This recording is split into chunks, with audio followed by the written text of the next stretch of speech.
نحمده ونصلي ونسلم على رسوله الكريم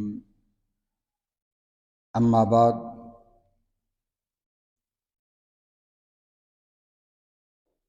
حضرت حسن بصری رحمہ اللہ بیان کرتے ہیں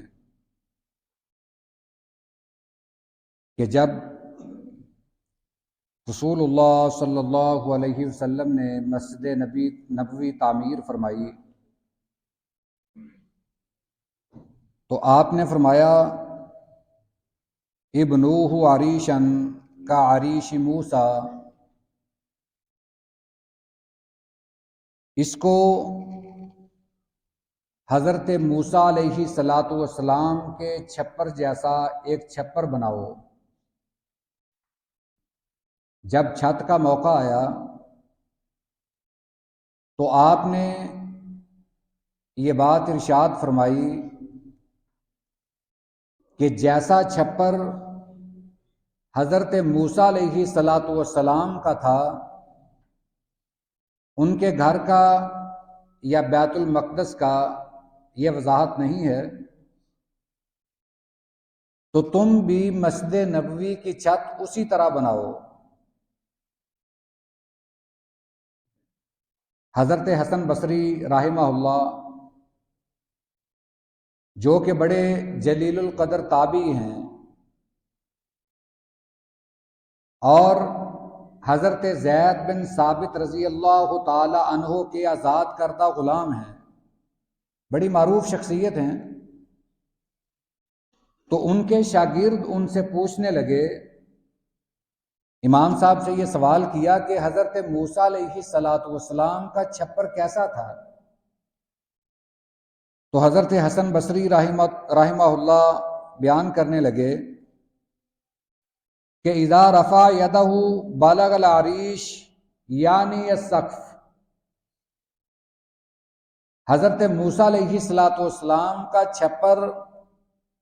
اتنا اونچا تھا کہ اگر ہاتھ لگائیں تو چھت کو ہاتھ لگ جاتا تھا۔ یہ امام ابن ابی دنیا نے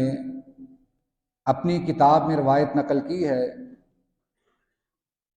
اس کی سند حسن لغیرہ ہی ہے اور یہ روایت مرسل ہے۔ مرسل روایت کہتے ہیں جس کی سند تابعی تک پہنچے، تابعی اپنی طرف سے نبی کریم علیہ السلام کا عمل بیان کرے۔ تو حضرت حسن بصری رحمہ اللہ انہوں نے یہ بیان کیا ہے کہ نبی کریم صلی اللہ علیہ وسلم نے جب چھت ڈالی، اور چونکہ حضرت حسن بصری کی بڑے بڑے صحابہ اکرام سے ملاقات ثابت ہے، 110 میں ان کی وفات ہوئی اور 110 میں ہی آخری صحابی وفات پا گئے، تو اس لحاظ سے یقیناً ان کا یہ سننا اپنے استاد یعنی کسی صحابی سے ہے۔ صحابی نے ان سے بیان کیا کہ جب نبی کریم صلی اللہ علیہ وسلم نے مسجد نبوی تعمیر فرمائی تو آپ نے فرمایا کہ اس کو اس انداز سے تعمیر کرو جیسا کہ حضرت موسیٰ علیہ السلام کا چھپر تھا۔ تو یہی بات ان کے شاگردوں نے ان سے پوچھی، امام صاحب سے یہ سوال کیا کہ حضرت موسیٰ علیہ السلام کا چھپر کیسا تھا؟ انہوں نے پھر اس کی وضاحت کی۔ یعنی اس میں دو باتیں بڑی ثابت ہوتی ہیں، ایک تو یہ کہ آدمی تعمیر بالکل سادہ سی کرے جیسے ایک چھپر ہوتا ہے۔ مسجد نبوی کی چھت بھی نبی کریم صلی اللہ علیہ وسلم کے زمانے میں کھجوروں کے پتوں کی تھی، جب بارش ہوتی تو نیچے فرش وہ مٹی کی وجہ سے کیچڑ بن جاتا۔ صحابہ کرام بیان کرتے ہیں کہ آپ جب سجدہ کرتے اور سجدے سے سر مبارک اٹھاتے تو آپ کی پیشانی مبارک پر کیچڑ لگا ہوتا تھا، حالانکہ آپ کے پاس اپنی ہی زندگی میں بہت سا مال و دولت آ چکا تھا۔ نبی کریم صلی اللہ علیہ وسلم نے کئی جنگوں سے مال غنیمت حاصل کیا،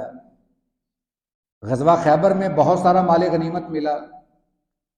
اور اسی طرح غزوہ حنین میں بھی بہت سارا مال غنیمت ملا۔ اگر آپ